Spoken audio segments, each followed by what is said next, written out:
Antarctica की अनजान और खौफनाक दुनिया बेशुमार मिस्ट्रीज से भरी हुई है। कुछ को तो सॉल्व कर लिया गया है, लेकिन कई अभी तक साइंस के भी पल्ले नहीं पड़ रहे हैं।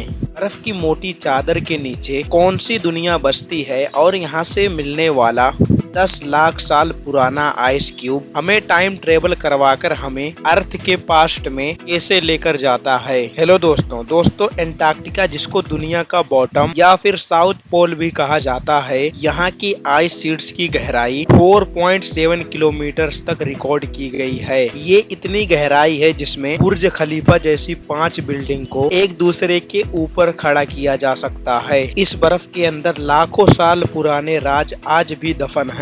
सबसे पहले हम जानेंगे यहाँ के बर्फ के नीचे छुपी हुई जिंदगी के बारे में। नंबर 7, 2020 में रिसर्चर्स ने सैटेलाइट की मदद से एंटार्क्टिका में मौजूद लार्सन भी आइस शेल्फ पर एक गैर मामूली निशान देखा। इनको इस पर शक तो तब हुआ जब ट्रेक जैसा दिखने वाला निशान 2021 के बाद के फोटोज में ही देखा जा सकता था। उससे पहले वहाँ ऐसा कोई निशान मौजूद नहीं था। उन्होंने इस क्रैक को इन्वेस्टिगेट करने के लिए एक हॉट वाटर ड्रिल के आगे कैमरा यहाँ सुराख करना शुरू किया। करीब 500 मीटर की गहराई पर जाकर ड्रिल को रोकना पड़ गया, क्योंकि ड्रिल पर लगे कैमरा ने एंटार्क्टिका के नीचे छुपी एक अजीब दुनिया का मंजर रिकॉर्ड कर लिया। आइस शेल्फ के बीच एक सीक्रेट रिवर गुजर रही थी, जिसमें एक केव के अंदर हजारों लाखों एम्फीफोर्ड्स मौजूद थे। एम्फीफोर्ड की ये किस्म सिरिम, जिसे अक्सर झींगा भी कहते हैं, उससे काफी मिलती जुलती थी, जो ड्रिल के आने से काफी एक्टिव नजर आ रही थी। बस सवाल ये है कि अंटार्कटिका में एक रिमोट आइस शेल्फ के 500 मीटर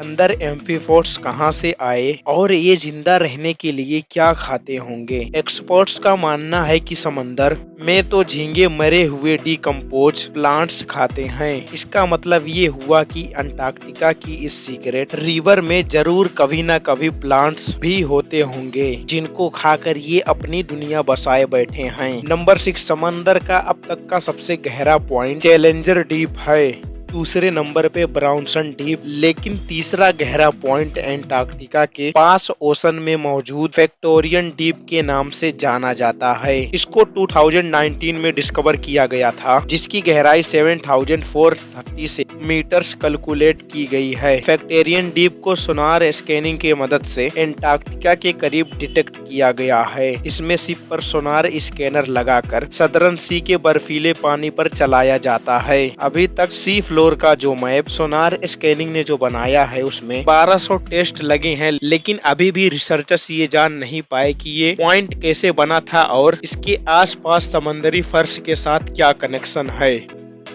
नंबर 5, 2022 में एंटार्क्टिका से गुजरने वाले एक क्रूज लाइन के पैसेंजर ने पानी में एक बहुत बड़ी जेलीफिश देखी। क्रूज के ऑपरेटर ने सबमर्सिबल डिप्लॉय पैसेंजर्स को पानी के अंदर जेलीफिश का नजारा दिखाने ले गया। यह एक बहुत बड़ी जेलीफिश थी, करीब 33 फीट बड़ी। इसको जेंट्स फैंटम जेलीफिश कहा जाता है, लेकिन हैरानी की बात यह है कि फैंटम जेलीफिश नॉर्मली ओशन की 3500 फीट की गहराई में रहती है, पर इसको एंटार्क्टिका के समंदर के सतह पर देखा गया है। अभी तक रिसर्चर्स को कंफर्म नहीं है कि इतनी बड़ी जेलीफिश इस रीजन में क्या कर रही है, और वो भी समंदर की सतह पर। नंबर 4, एंटार्क्टिका के बर्फीली वादियों के बीच में रिसर्चर्स को बर्फ के अंदर से एंशिएंट रेन फॉरेस्ट के साबूत मिले हैं, जो 9 करोड़ साल पुराने हैं। ये डिस्कवरी एंटार्क्टिका की उस दुनिया का सबूत है जो बरसों पहले खो चुकी थी। ये फॉसिलाइज्ड जंगल बर्फ से ढके समंदरी फर्श के नीचे से भी दरियाफ्त हुआ है, जिसमें पेड़ों की जड़ें, पॉलिन और उनके बीज पाए गए हैं। रेडियो कार्बन डेटिंग से यह पता लगा कि इनका ताल्लुक क्रीटेशियस पीरियड से है, वो वक्त जब अर्थ के एटमॉस्फेयर में कार्बन डाइऑक्साइड ज्यादा होने की वजह से यहाँ गर्माइश भी ज्यादा थी।